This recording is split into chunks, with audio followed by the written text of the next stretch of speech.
Assalamualaikum warahmatullahi wabarakatuh. Nama saya Sofia Rahayu, NIM saya 4182101150. Di sini saya sebagai mahasiswi Universitas Mercu Buana. Fakultas saya Ilmu Komputer, program studi saya Sistem Informasi. Di sini saya akan mengerjakan tugas besar 2 dengan mata kuliah Pendidikan Agama Islam yang berjudul Islam dan Ilmu Pengetahuan. Dosen saya adalah Bapak Abdul Rachman, SSM PDI. Sebelumnya itu kita harus tahu apa itu Islam. Agama yang cukup berpengaruh dalam dunia ilmu pengetahuan. Hal ini dikarenakan ada beberapa nama penting dalam ilmu pengetahuan kuno maupun modern. Islam juga merupakan agama yang sempurna, yang mengatur segala aspek dalam kehidupan manusia, baik aspek ibadah atau hubungan manusia dengan Allah Subhanahu wa Ta'ala, maupun aspek muamalah atau hubungan manusia dengan sesama manusia. Allah Subhanahu wa Ta'ala telah berfirman dalam Al-Quran. Allah telah melimpahkan karunia nikmatnya secara tuntas ke dalamnya. Islam dijadikan sebagai agama yang berlaku untuk semua umat manusia. Pernyataan tersebut sesuai dengan segala waktu dan tempat, serta untuk semua umat manusia dalam segala ras dan generasinya. Tapi, menurut bahasa Islam, berasal dari kata aslama yang berarti tunduk, patuh, berserah diri dari keselamatan. Sedangkan menurut istilah Islam adalah agama yang dibawa sejak Nabi Adam dan diwahyukan oleh kepada Nabi Muhammad SAW yang berisi aturan-aturan yang mengatur hubungan manusia dengan Tuhannya. Manusia dengan manusia, manusia dengan alam, dan agama Islam merupakan agama penyempurna dari agama-agama sebelumnya. Menurut Syekh Muhammad Abdul Wahab rahimahullah, Islam dari segi definisi yaitu berserah diri kepada Allah dengan mentauhidkannya, tunduk dan patuh kepadanya dengan ketatan berlepas diri dari perbuatan syirik dari segala bentuknya. Islam bentuk penyerahan diri semata-mata kepada Allah, agama semua nabi.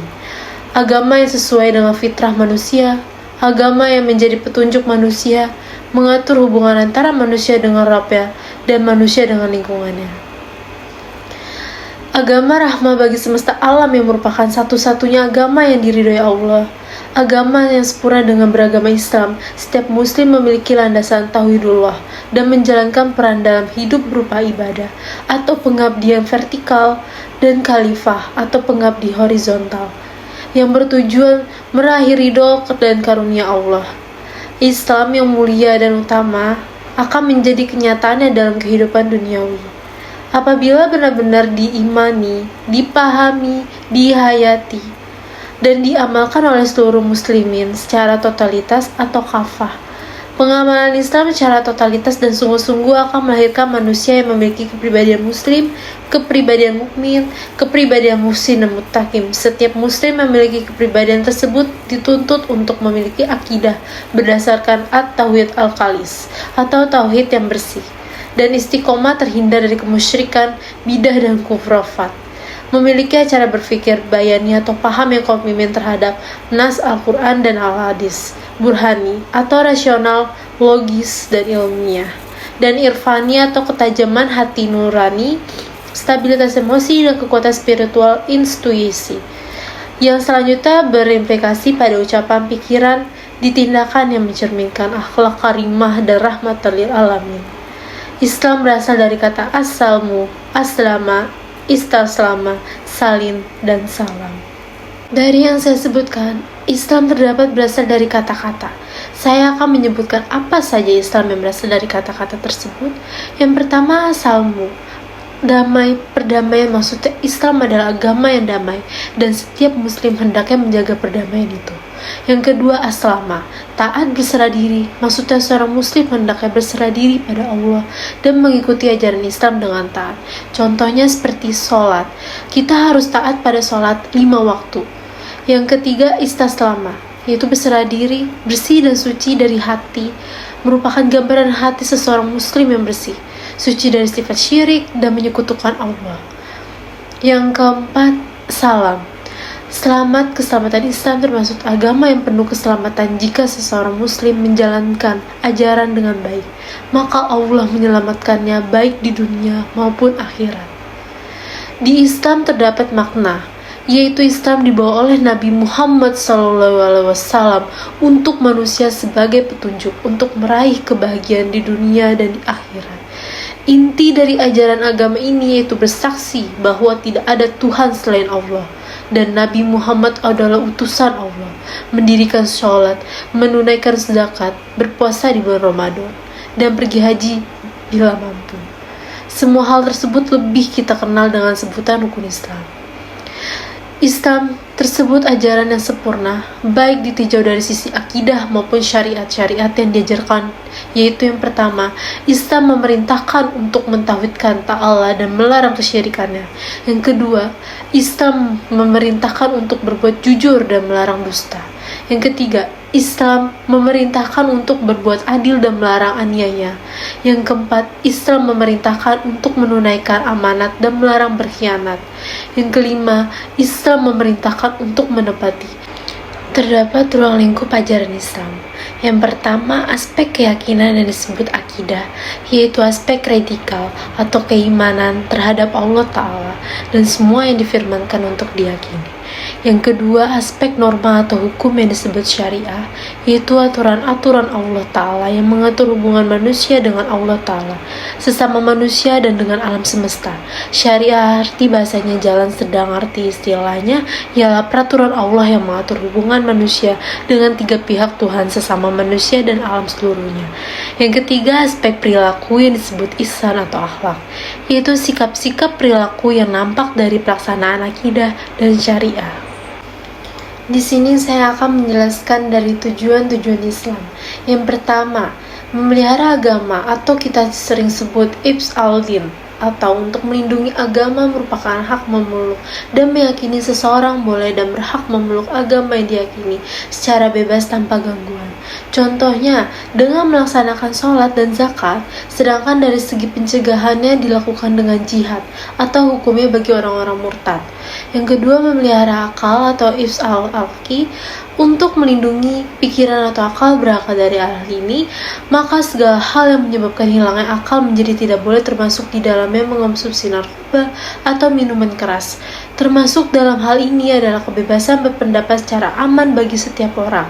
Contohnya, penerapannya itu dapat bentuk penjagaan dilakukan dengan makan dan mencari makan, sedangkan dalam bentuk pencegahan dilakukan dengan menegakkan hukum bagi pengonsumsi narkoba. Yang ketiga, memelihara jiwa atau hifz al-nafs untuk melindungi jiwa merupakan landasan dan alasan yang menyatakan bahwa seseorang manusia tidak boleh disakiti, dilukai, apalagi dibunuh.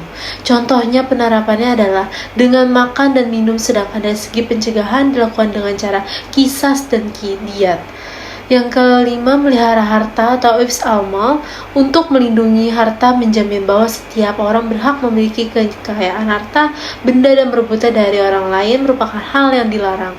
Contoh penerapannya, hal ini dilakukan dengan cara pelaksanaan jual beli dan mencari rezeki, sedangkan untuk pencegahan dilakukan dengan hukum potong tangan bagi pencuri dan menghindari riba. Yang kelima, melihara keturunan atau hifz al-nals. Islam menjaga kelestarian dan terjaga garis keturunan. Dengan demikian, seorang anak lahir dengan demikian resmi pernikahan akan mendapatkan haknya sesuai garis keturunan dari ayahnya.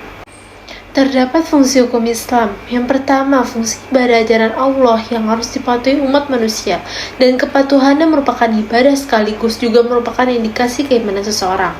Yang kedua, fungsi amar ma'ruf nahi munkar. Dari fungsi inilah dapat dicapai tujuan hukum Islam, yakni mendatangkan kemaslahatan atau manfaat dan menghindarkan kemadaratan atau sia-sia baik di dunia maupun di akhirat.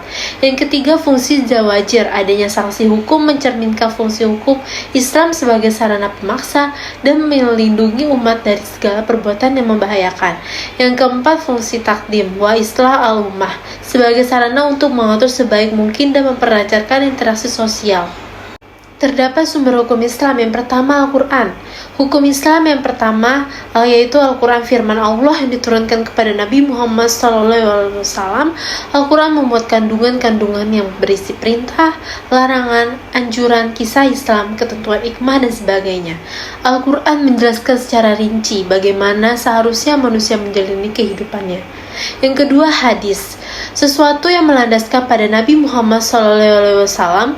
Hukum ini dapat melalui perkataan, tindakan, dan teladan Nabi. Dalam hadis terkandung aturan-aturan yang merinci segala aturan yang mengasihi global dalam Al-Quran. Yang ketiga itu ijma atau ulama. Selain Al-Quran, sumber hukum Islam yang bisa dipertimbangkan dalam kesempatan ulama atau ijma dapat dipertanggungjawabkan sebagai hukum Islam yang di zaman sahabat Nabi. Yang keempat ada qiyas, alat yang ampuh untuk mendapatkan putusan untuk masalah baru. Qiyas menjelaskan sesuatu yang tidak adil dalil nasnya dalam Al-Quran ataupun hadis dengan cara membandingkan sesuatu yang serupa dengan sesuatu yang hendak diketahui hukumnya tersebut. Islam sebagai agama yang sempurna. Agama Islam sudah sempurna, tidak boleh ditambahkan dan dikurangi. Kewajiban umat Islam adalah itab. Pada hari ini telah aku sempurnakan untukmu agamamu dan telah aku cukupkan kepadamu nikmatku dan telah aku ridhoi Islam sebagai agama bagimu. Atau Al-Maidah ayat 3. Al-Hafiz Ibnu Katsir rahimahullah wafat tahun 1744 menjelaskan ini merupakan nikmat Allah Jalla terbesar yang diberikan kepada umat ini. Tatkala Allah menyempurnakan agama mereka sehingga mereka tidak memerlukan agama lain dan tidak pula nabi mereka, yaitu Nabi Muhammad SAW. Oleh karena itu Allah Wajalla menjadikan beliau sebagai penutup para nabi dan mengutuskannya kepada seluruh manusia dan jin, sehingga tidak ada yang halal kecuali yang beliau halalkan, tidak ada yang haram kecuali yang diharamkannya, tidak ada agama kecuali yang disyariatkannya. Semua yang dikabarkannya adalah benar dan tidak ada kebohongan serta tidak ada pertentangan sama sekali. Adapun perilaku manusia sebelum adanya Islam. Islam merupakan agama yang diturunkan kepada Nabi Muhammad SAW, yaitu pada saat Rasulullah SAW berumur 14 tahun. Karena bumi sebelumnya masuk ke Islam merupakan keadaan yang amat buruk dan mengenaskan, di mana sebagian dari manusia ada menyembah pohon, batu, patung atau berhala, matahari, bulan, dan bintang. Bahkan ada yang menyembah sesama manusia yang mana semuanya itu adalah ciptaan Allah SWT. Manusia yang hidup di masa itu tidak lagi mempunyai rasa kemanusiaan dan keadilan yang kuat akan semakin berdiri tegak dan ditakuti, sedangkan yang lemah akan semakin tertindas. Kebiasaan-kebiasaan manusia pada saat itu lagi mencerminkan manusia mempunyai akal seperti yang telah diberikan Allah SWT untuk berpikir dan merenungkan karunia dan nikmat Allah SWT, melainkan apa mereka telah ditundukkan oleh hawa nafsu. Kezaliman terjadi di mana-mana, bahkan mereka tega menguburkan hidup-hidup anak perempuan yang baru saja melahirkan oleh ibunya karena mereka menganggap anak perempuan itu adalah aib bagi mereka. Baik, di sini saya akan menjelaskan karakteristik dalam Islam. Di antaranya karakteristik yang mengokohkan kelebihan Islam, manusia sangat membutuhkan agama Islam. Jadi kalian semua ini harus tahu apa saja karakteristik dalam Islam ini. Yang pertama, Islam datang dari sisi Allah SWT dan sesungguhnya Allah lebih mengetahui kebaikan. Yang kedua, Islam menjelaskan awal kejadian manusia dan akhir kehidupannya serta tujuan diciptakannya. Yang ketiga, Islam adalah agama fitrah. Islam tidak akan pernah bertentangan dengan fitrah akal manusia. Yang keempat, Islam adalah ilmu syar'i. Ilmu adalah kewajiban bagi setiap muslim dan ilmu pengangkat derajat orang. Yang kelima, Allah Azza menjamin kebahagiaan, kemuliaan, dan kemenangan bagi yang berpengaruh teguh. Baik, selanjutnya saya akan membahas di ceramah kali ini ilmu pengetahuan. Pengertian ilmu pengetahuan. Kata ilmu berasal dari kata dalam bahasa Arab yaitu ilm, yang berarti pengetahuan dan kemudian arti tersebut berkembang dan kemudian menjadi ilmu pengetahuan. Kata ilmu itu diserap sendiri dalam bahasa Indonesia menjadi kata ilmu atau yang merujuk pada ilmu pengetahuan. Ilmu menempati kedudukan yang sangat penting dalam ajaran Islam. Hal ini terlihat dari banyaknya ayat Al-Quran yang memandang orang berilmu dalam posisi yang tinggi dan mulia, di samping hadis-hadis Nabi yang banyak memberi dorongan bagi umatnya untuk terus menuntut ilmu. Didefinisikan ilmu sebagai pengetahuan yang diperoleh berdasarkan ijtihad atau hasil pemikiran mendalam para ulama yang didasarkan pada Al-Quran. Aspek penting dalam kehidupan manusia, ilmu pengetahuan dapat dijadikan bakal untuk membantu manusia dalam menjalankan kebutuhan dan aktivitasnya.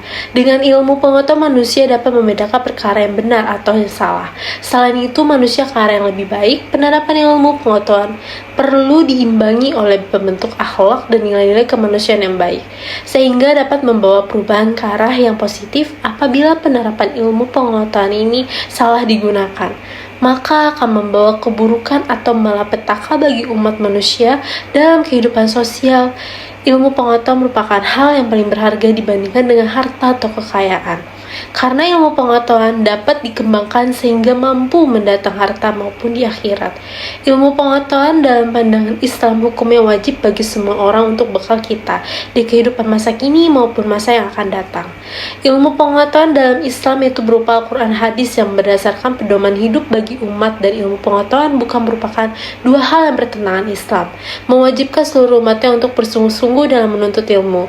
Pengetahuan juga mengamalkannya. Salah satu perintah Allah bagi hambanya ialah kewajiban menuntut ilmu pengetahuan sebagaimana yang tersurat dalam Al-Quran surat At-Taubah, Quran surat 9 ayat 122.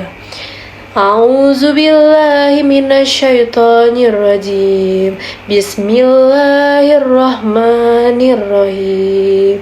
Wa ma kana al-mu'minuna liyanfiru kafah falaula nafara min kulli firqatin minhum taifatul yatafaqahu fid dini wal yuzziru qaumahum iza rajau ilaihim la'allahum yazzaru. Shadaqallahul azim. Artinya, tidak sepatutnya bagi mukminin itu pergi semuanya ke medan perang. Mengapa tidak pergi dari tiap-tiap golongan di antara mereka beberapa orang untuk memperdalam pengetahuan mereka tentang agama dan untuk memberi peringatan kepada kaumnya apabila mereka kembali kepadanya supaya mereka itu dapat menjaga dirinya. Saya akan membahas konsep dan klasifikasi ilmu pengetahuan dalam Islam. Perkembangan ilmu dalam Islam berawal dari pemahaman terhadap wahyu dan juga penalaran manusia atau revelation and ration. Hal ini sangat berbeda dengan perkembangan ilmu barat dan berawal dari penalaran murni manusia atau pure reason. Tanpa adanya wahyu atau keyakinan terhadap Tuhan atau united ration, dengan demikian dapat dikatakan bahwa ilmu barat lahir dari keraguan, namun ilmu dalam Islam muncul dan berkembang atas dasar keyakinan. Bermula atas keyakinan terhadap firman Allah Subhanahu wa Ta'ala, pemahaman terhadap Al-Quran yang kemudian dijelaskan, dibuktikan dan diamalkan sehingga menghasilkan ilmu. Ilmuwan Islam di masa dahulu telah menunjukkan bahwa objek ilmu tidak hanya meliputi hal-hal yang bersifat fisik atau indrawi saja, namun mereka telah menyusun hierarki wujud walau dari unsur yang mustafisik ke unsur fisik. Salah seorang sarjana muslim terkenal, Al-Farabi, membahas objek atau wujud materi berdasarkan hierarki dalam karya besarnya, yaitu Asy-Syiasat Al-Quran Madiyah dan Al-Midad Al-Fadilah. Beliau menyusun skema wujud secara hierarki dengan derajat kesempurnaan yang menurut sebagai berikut. Yang pertama, Tuhan yang merupakan sebab keberadaan dari wujud yang lainnya. Yang kedua, para malaikat yang mewujud yang sama sekali imaterial. Yang ketiga, benda-benda langit atau benda-benda angkasa atau celestial. Yang keempat, benda-benda bumi atau terrestrial. Menurut Ibnu Khaldun, ilmu diklasifikasikan menjadi dua macam, yaitu yang pertama ilmu nakliyah, ilmu-ilmu tradisional yang meliputi ilmu-ilmu Al-Quran, hadis, tafsir, ilmu kalam, tasawuf, dan takbir ruyah. Yang kedua ilmu akiliyah, ilmu yang berdasarkan akal atau dalil rasional seperti metafisika, fisika, matematika. Sedangkan menurut Syed Naqwi al-Atas, ilmu diklasifikasikan menjadi dua bagian, yaitu yang pertama fardu ain, ilmu-ilmu yang terdiri atas Al-Quran, sunnah, syariah, teologi, metafisika, dan ilmu bahasa. Yang kedua fardu kifayah, yaitu terdiri atas ilmu-ilmu kemanusiaan, ilmu alam, ilmu terapan, ilmu teknologi, perbandingan agama, kebudayaan barat, ilmu linguistik, dan sejarah. Ilmu pengetahuan dibedakan menjadi dua, yaitu yang pertama qauliyah atau Al-Quran dan hadis, bentuk berupa wahyu yang disampaikan secara berstruktur karena tidak langsung disampaikan oleh Tuhan kepada seluruh manusia, tetapi melalui perantara malaikat kepada Rasulnya, untuk kemudian disampaikan kepada seluruh umat manusia. Yang kedua itu ada kauniyah atau alam semesta dan manusia, bentuk berupa ilmu yang disampaikan kepada manusia secara mandiri dengan syarat ia mau mengadakan pengamatan dan penalaran kepada ayat-ayat Al-Quran yang terdapat di dalam sehingga ia dapat menemukan tanda-tanda kekuasaan Allah. Kedua ilmu tersebut saling menguatkan satu sama lain. Kauniyah merupakan bukti yang menunjukkan kebenaran kauliyah. Sebaliknya, menemukan fakta empiris kauniyah akhirnya dengan mempelajari kauliyah, maka pengenalan seseorang kepada penciptanya akan menjadi tepat dan akurat. Dan dengan mempelajari kauniyah, maka pengenalan seseorang terhadap Allah akan menjadi meluas dan mendalam. Dengan berpegang kepada kedua bentuk ilmu itulah, maka manusia akan menjalankan tugas dan kewajibannya di muka bumi ini sehingga akan tercapai kehidupan yang bahagia baik di dunia maupun di akhirat. Adapun beberapa ilmuwan besar pada masa itu yang tercatat dalam sejarah agama Islam, diantaranya adalah yang pertama Al-Razi dengan karyanya Al-Hawi 850-923 yang merupakan sebuah ensiklopedia mengenai perkembangan ilmu kedokteran sampai masanya. Yang kedua Ibnu Sina atau 1980-1037 yang menulis buku-buku kedokteran yang diberi judul Al-Qanun atau The Canon of Media yang kini menjadi standar dalam ilmu kedokteran di Eropa.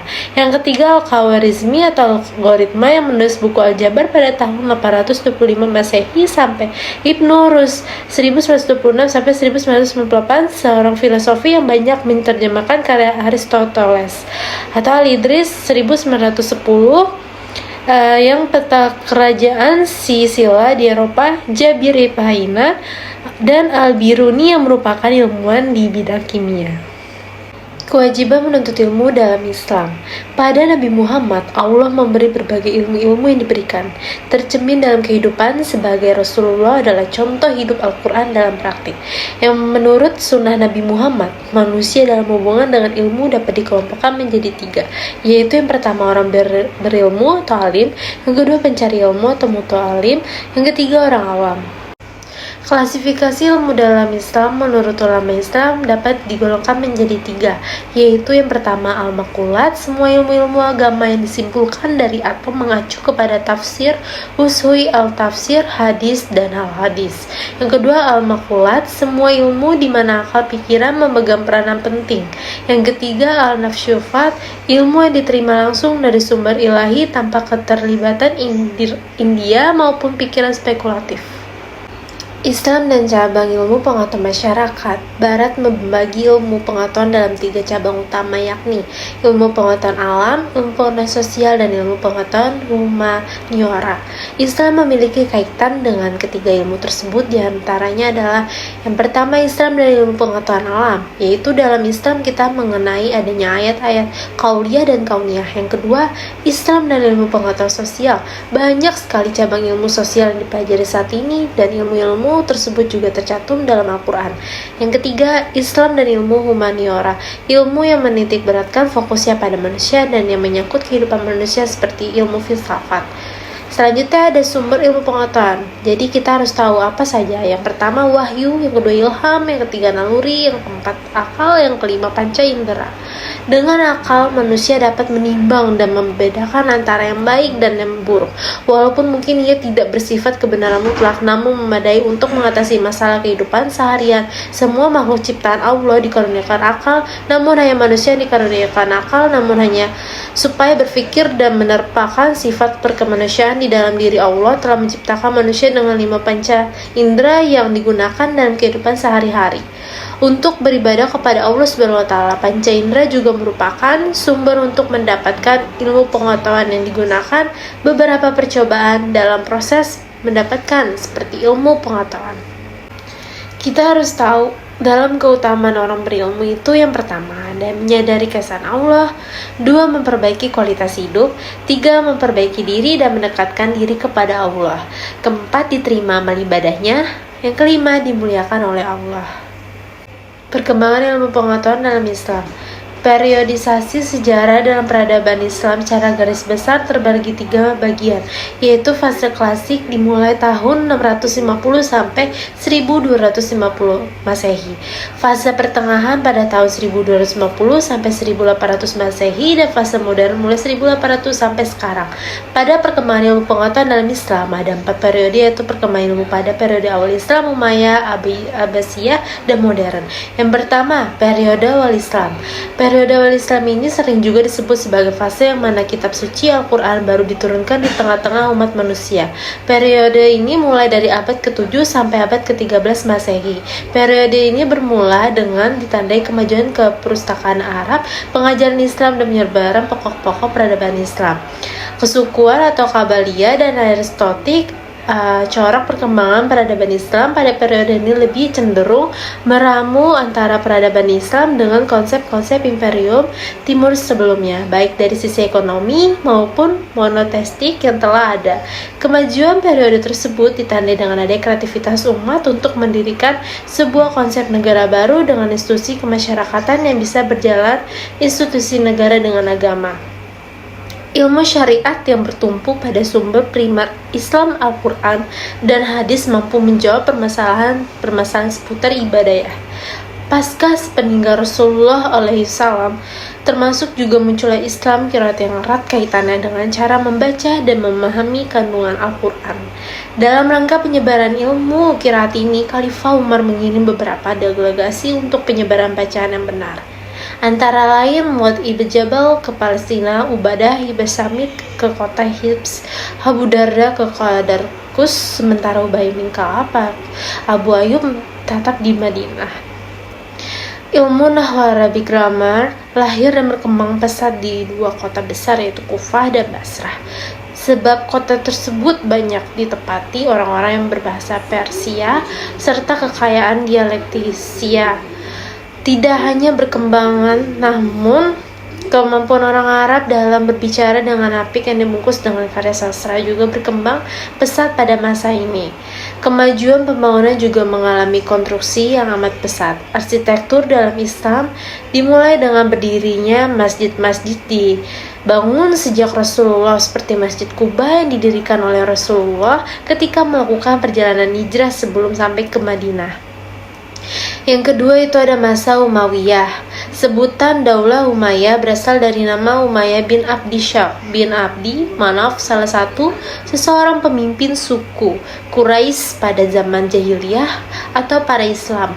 Bani Umayyah baru masuk Islam setelah Rasulullah berhasil menaklukkan kota Mekah. Sepeninggalnya Rasulullah, Bani Umayyah bercita-cita ingin mengganti jabatan Rasulullah sebagai khalifah. Namun keinginan itu tidak mereka buka secara terang-terangan lantaran khalifah yang ditunjuk langsung oleh masyarakat, yaitu Abu Bakar, dan kemudian digantikan oleh bin Affan sebagai khalifah. Disinilah Bani Umayyah mulai menyebarkan misi-misinya untuk meletakkan dasar-dasar khilafah Umayyah. Selain majunya di bidang agama, ilmu filsafat ini juga sudah mulai dijamah di kota Indonesia. Lutfi Abdul Badi mengemukakan bahwa Muhammad Ibadillah Bisari Al-Batini ialah orang pertama kali dia nulisasi.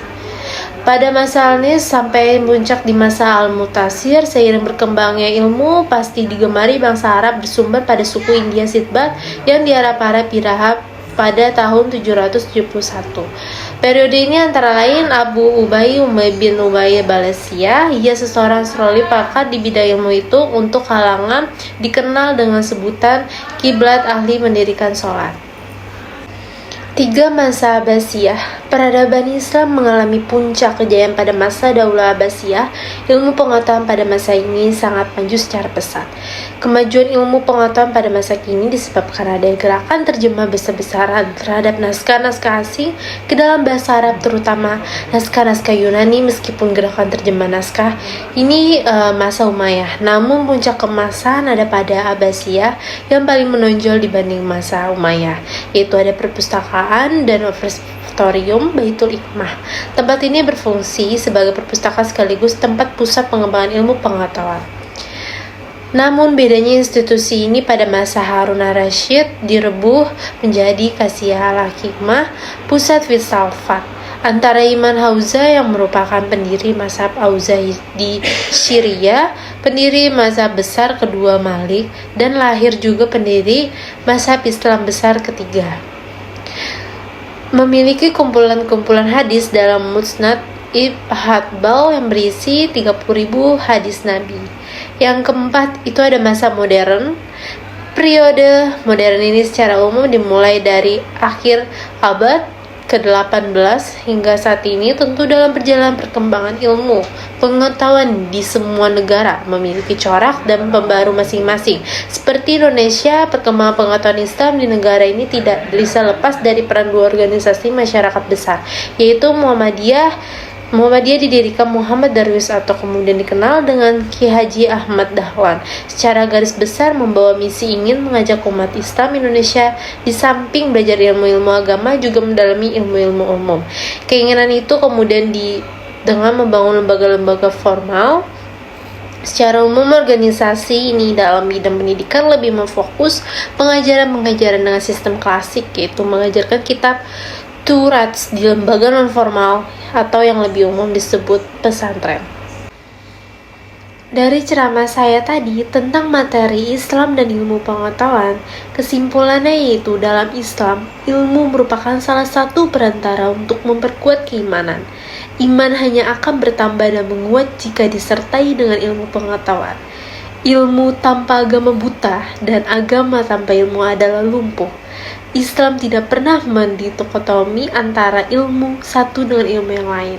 Dalam Islam, ilmu agama dan umum sama-sama berasal dari Allah.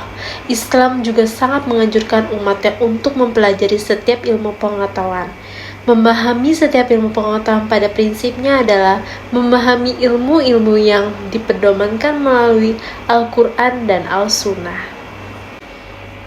Dari banyak kata-kata yang telah terucap dan dari banyak hal yang telah kita simak bersama-sama, semoga apa yang telah saya sampaikan kiranya menjadi bermanfaat bagi kita semuanya.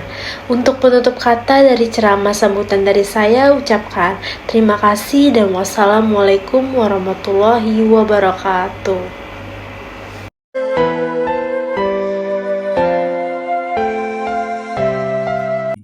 Islam menaruh perhatian yang sangat serius terhadap ilmu pengetahuan. Kalau kita menelaah, membaca beberapa ayat Al-Quran dan juga hadis-hadis Nabi, maka kita akan mendapati betapa seriusnya Islam untuk bisa kita sebagai umat muslim sebisa mungkin mencari dan mengembangkan ilmu pengetahuan. Dalam potongan ayat Quran surah Al-Mujadilah ayat 11, Allah berfirman, "Yarfa'illahu alladhina amanu minkum walladhina utul ilma darajat." Allah mengangkat orang-orang yang berilmu dan orang-orang yang berilmu beberapa derajat. Bahkan salah satu sumber yang mana Ibnu Abbas menafsirkan ayat ini mengkhususkan tentang pentingnya ilmu pengetahuan. Beliau menafsirkan yarfa'ullahu alladhina utul ilma 'alal ladhina amanu bidarajatin. Allah akan mengangkat, akan meninggikan martabat orang-orang yang berilmu beberapa derajat dari orang-orang yang beriman. Ini menunjukkan betapa seriusnya Islam dalam memperhatikan atau supaya kita bisa mengembangkan, mencari ilmu pengetahuan. Bahkan Al-Quran juga yang merupakan wahyu, yang merupakan pedoman hidup bagi manusia, bukan hanya bagi umat Islam. Berdasarkan riwayat-riwayat yang sahih, ayat yang pertama turun adalah bukti bahwa wahyu yang pertama itu memperhatikan ilmu pengetahuan. Wahyu yang pertama turun adalah Iqra bismi rabbikal ladzi khalaq, khalaqal insana min 'alaq, Iqra wa rabbukal akram. alladzi 'allama bil qalam 'allamal insana ma lam ya'lam.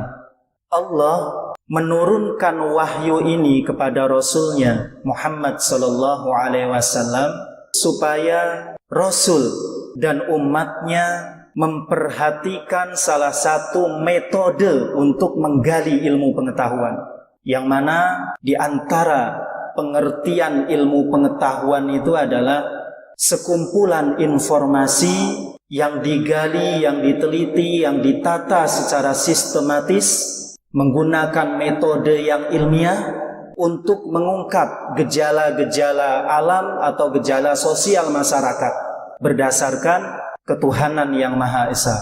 Nah, maka berdasarkan definisi ilmu pengetahuan ini, maka di antara metode yang diperhatikan oleh Islam untuk menggali, untuk mencari ilmu dan mengembangkan ada dua setidaknya dalam pangkal ayat surah Al-Alaq tersebut.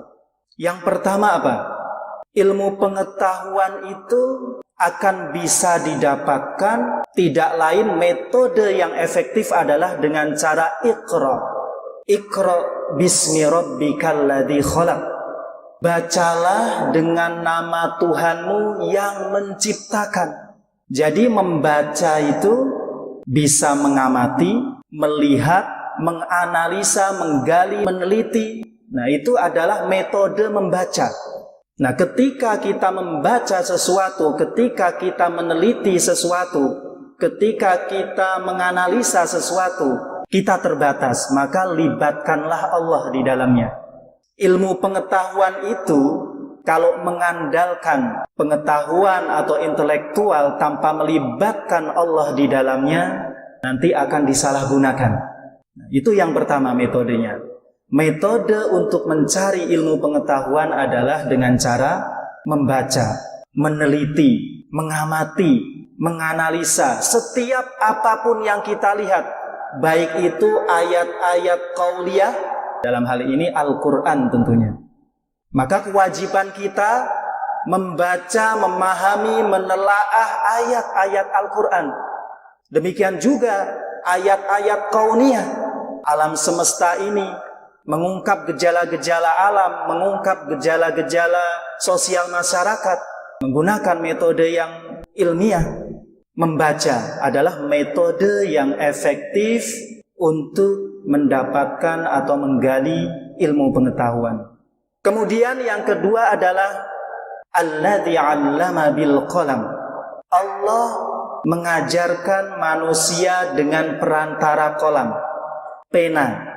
Nah, maka ini isyarat bagi kita semua, ilmu itu tidak cukup kalau hanya diletakkan dalam dada atau dihafal, namun harus ditulis supaya gagasan-gagasan ilmu pengetahuan yang telah diteliti dan telah didapatkan itu bisa didokumentasikan, dan pengetahuan itu nanti akan bisa dibaca oleh orang-orang setelah kita. Nah, maka berdasarkan wahyu yang pertama turun, Islam sudah memberikan perhatian yang sangat serius terhadap pentingnya ilmu pengetahuan dan pentingnya mengembangkan ilmu pengetahuan. Metode yang sangat efektif, metode yang ditawarkan oleh Al-Quran adalah dengan cara membaca dan juga mendokumentasikannya dengan cara menulis. Bapak Ibu jamaah rahimakumullah, begitu juga Nabi SAW sebagai seorang Rasul juga memberikan perhatian yang sangat serius terhadap ilmu pengetahuan. Nabi senantiasa mengingatkan para sahabat dan kaum muslimin dalam beberapa riwayat, ya walaupun riwayat ini secara sanadnya bermasalah, namun karena dikuatkan oleh beberapa riwayat maka nilainya adalah hasan li ghairi. Nah, maka dalil ini bisa kita pakai. Thalabul ilmi faridatun ala kulli muslimin. Menuntut, mencari ilmu itu wajib bagi kaum muslimin, pria ataupun wanita. Dalam riwayat lain, man salaka tariqan yaltamisu bihi ilman sahalallahu lahu bihi tariqan ilal jannah. Barang siapa yang menempuh jalan untuk mencari ilmu, maka akan Allah mudahkan dia jalan menuju surga. Bapak Ibu, surga itu adalah anugerah yang sangat tinggi bagi umat Muhammad dari Allah Subhanahu wa taala, simbol kebahagiaan hakiki. Nah, maka ini isyarat kalau kita ingin bahagia, tentram jiwanya, maka tidak lain tidak bukan adalah dengan cara menuntut ilmu. Nah, maka ilmu pengetahuan dan teknologi itu sangat penting sekali bagi umat Islam. Salah satunya adalah dalam rangka untuk menentukan waktu-waktu sholat, menentukan waktu kapan kita melaksanakan Shaumu Ramadan, Syawal, waktu haji, dan waktu-waktu yang lainnya. Al-Quran pun mengisyaratkan itu tentang pentingnya ilmu pengetahuan itu. Maka sebagaimana kita ketahui dalam Quran surah Yunus ayat 5 itu, Allah menginformasikan kepada kita ya guna untuk pandai dalam bidang ilmu pengetahuan, terkhusus tentang ilmu hitung, ilmu hisab. Walladzi ja'ala asy-syamsa dhiya'a wal qamara nura wa qaddarahu manazila li ta'lamu 'adadas sinina wal hisab ma khalaqallahu dzalika illa bil haqq yufassilul ayati liqaumin ya'lamun. Jadi dalam peredaran matahari itu dan juga peredaran bulan yang dia beredar pada manzilah-manzilah pada garis edarnya, maka itu bukan Allah ciptakan secara begitu saja. Itu memang sunnatullahnya sudah Allah atur. Yang itu semua bisa digunakan oleh kita berdasarkan informasi untuk menentukan bilangan waktu tahun maupun bilangan waktu. Jumlah bagaimana bilangan tahun itu, wal hisab, dan bagaimana ilmu hitung itu. Nah, maka wajib bagi kita untuk belajar ilmu hisab itu. Ilmu kepengetahuan itu salah satu cirinya adalah bermanfaat bagi manusia. Itu bermanfaat, kita bisa menentukan waktu dengan pasti secara ilmiah dan meyakinkan. Karena menggunakan metodologi yang ilmiah dalam rangka mengungkap gejala-gejala alam tersebut, termasuk peredaran matahari dan peredaran bulan itu, yang mana kalau dalam ibadah umat muslim itu menggunakan peredaran bulan, ya, bulan Qamariyah. Kan Ramadan itu menggunakan perhitungan bulan Qamariyah tersebut. Bahkan Allah menantang para manusia dan jin untuk bisa melintasi penjuru langit dan bumi ini. Ya ma'syarul jinni wal insi in istata'tum an tanfudu min aqtaris samawati wal ardi fanfudu la tanfuduna illa bisultan. Wahai sekalian jin dan manusia, jika kalian mampu melintasi langit dan bumi ini, maka fanfudu, lakukanlah. Kalian tidak dapat melakukannya illa bisultan, kecuali dengan kekuatan, kecuali dengan pertolongan Allah, kekuatan dari Allah. Sebagian ulama tafsir mengartikan sultan adalah ilmu pengetahuan.